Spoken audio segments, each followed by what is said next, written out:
Bienvenido a esta segunda emisión de noticias. La Fundación Hablemos por Pasto también, con un enérgico pronunciamiento sobre esta situación del bloqueo en la vía panamericana Popayán-Cali. Cordial saludo, buenas tardes. Muy buenas tardes, doctor Juan Pablo, Luis Emilio. Un saludo a la amable audiencia, a la ciudadanía. Pues la verdad, queremos expresar nuestra preocupación por lo que viene sucediendo y que realmente se lo pudo haber evitado. Si se hubiesen acatado las sugerencias que hicimos hace 3 semanas, ya van a ser 3 semanas, en una reunión que convocó el Comité Intergremial en el Club Colombia, donde estuvieron los congresistas, donde estuvieron diputados, concejales, el coronel de la Brigada 23, el coronel de la policía, de la metropolitana, bueno, las fuerzas vivas, los lecheros, los agricultores, los ganaderos. Y bueno, ahí sucedió algo que realmente a mí me mortificó porque no se trataba de hacer señalamientos ni buscar culpables de quién buscaba o no buscaba la salida. Finalmente se llegó a un acuerdo de que había que hacer un comunicado para llevárselo al señor presidente, hacerlo y llevárselo al señor presidente. Ahí fue cuando eh, hice mi intervención y propuse lo siguiente: que ese comunicado, si no lo hacíamos visible en un medio nacional, eso era como ladrarle a la luna realmente. La verdad, estamos cansados de comunicados. A mí de verdad me mortifican esos comunicados, porque hace varios años vengo diciendo que hay que pagar una página en el periódico El Tiempo, que hay que ir a un medio nacional de televisión y pagar un publireportaje, porque los noticieros le dan la noticia escuetamente, pero si se hace una inversión para visibilizar la problemática, pues claro que vamos a ejercer presión social, no solamente al gobierno, sino a las comunidades indígenas que están haciendo esta protesta. Porque es desmedido lo que están pidiendo. O son compromisos que le han faltado los anteriores gobiernos y este gobierno está heredando esa deuda. Realmente tenemos claridad en eso. ¿Qué ocurre? Si no presionamos al gobierno, al Estado, para que resuelva esa problemática, porque el protestante está enfrascado en su reclamo que para él es justo, porque le prometieron y firmaron y no le han cumplido. Y además hay que tener en cuenta que las comunidades indígenas son muy tosudos. Ellos son valientes, se hacen matar, son tercos. Ellos no tienen miedo de nada. Entonces sabemos que va a ser muy difícil que ellos cedan, ¿sí? Conociendo la psicología de ellos. Además, porque no es la primera vez. No es la primera vez, mire. Esto ya ha pasado. Ahora, si nosotros conociendo eso, pues ¿qué tenemos que hablar con el gobierno, con el señor presidente, como les propuse ese día? Que venga a una zona neutral en el Cauca, así sea una hacienda o a una universidad en Popayán acordonada por el ejército, o sea, un esquema de seguridad garantizado, eso lo sabe manejar el gobierno, ¿cierto? ¿Para qué? Para que las comunidades sientan que el gobierno va, que lograron que el presidente vaya. Eso se llama inteligencia. Eso se llama prudencia, sensatez, sabiduría. Pero si nos cerramos a la banda de que yo no voy hasta que despeguen, sabiendo que son unos tercos, sabiendo que son unas personas tosudas, pues hombre, esto mire cómo se ha dilatado. Mire, y ellos ya flexibilizaron la posición en este sentido, doctor Alberto Quintero. Ellos ayer, antes de que se diera, o anteayer mejor, antes de que se diera el caso de los congresistas, sí, que es una vergüenza que vayan después de 16 15 días, sí. Ya, sí, eso sí. para qué. Bueno. Pero las comunidades indígenas les llevaron un mensaje, eso fue lo que nos dijo el presidente en la locución del día de ayer. Le dijeron, nosotros no queremos que venga ahorita, pero díganos una fecha y solamente con eso, que nos diga la fecha, nosotros levantamos el bloqueo en la carretera. Era todo. Y Era que la todo. cumpla, No, porque si no vuelven a salir. no, y es que el presidente sí le quedaba mal, pues, hacer que se levanten las comunidades y no ir, Claro. porque ya no habría las causas. El pretexto, claro. Entonces, fue que no se quiso, doctor, porque las comunidades indígenas le dijeron, solo díganos la fecha, no le estamos diciendo que ya se venga para acá, pero díganos la fecha, inmediatamente levantamos el bloqueo. Entonces, ¿de qué se trata? De buscar una solución, de concertar una salida, de negociar una salida. Esa es la razón. A nosotros, ¿qué nos debe mover? De que hay una región que está paralizada, que está afectada.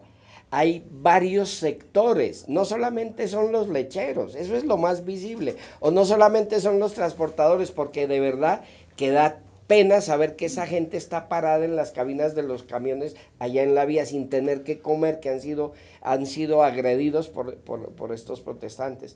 Entonces hay mucha tela para cortar, pero hay otras comunidades que no son visibles, hay otros sectores de la población, otros gremios que no están siendo visibles y que está afectada. Mire, yo les decía el problema del brote de inseguridad que se puede generar porque los constructores tuvieron que detener sus obras y qué cantidad de gente tuvo que irse a su casa y no tiene con qué llevar el alimento. Lo mismo los taxistas, bueno, muchísima gente. Va a haber un brote de inseguridad porque ellos a la hora de la verdad tendrán que salir a atracar. Ese es un problema social muy grave. Entonces, el gobierno tiene que resolvernos ese problema. No podemos enfrascarnos en que no hay que darle una salida negociada a esto. Hay que negociarla necesariamente. Por otro lado, sí quiero decir esto, mire. Sí que nos falta una visión para resolver los problemas. Ahí escuchaba a la secretaria de gobierno, me parece bien lo que ha dicho, pues resuelven de alguna manera el tema del combustible con el Ecuador. Pero, por ejemplo, los constructores, sabiendo que tenemos a las cementeras El Balegre aquí en igual distancia de Cali, ¿por qué no hacen una importación temporal de cemento? Claro que y no se paraban las construcciones y resolvíamos nacional, ¿no? Para la importación. No, muy sencillo. En un evento de estos, una emergencia de estas, le conceden las licencias de importación temporal. Eso es rápido. Lo hacen. ¿Usted se ha dado cuenta, doctor? Están paralizadas todas las obras. Total. Entonces ya se hubiera resuelto ese tema, habría trabajo, no habría el problema social. Igual para tantos temas. El departamento de Nariño, mire, aquí quiero aprovechar esto. Nosotros tenemos que visibilizar al Ecuador como el norte de los nariñenses. ¿Por qué razón? Tan sencillo como esto. La semana pasada vimos ese deslizamiento que hubo en el túnel de la Llana. Sí, y nos quedamos bloqueados. Nos quedamos bloqueados. Así no hubiera habido paro.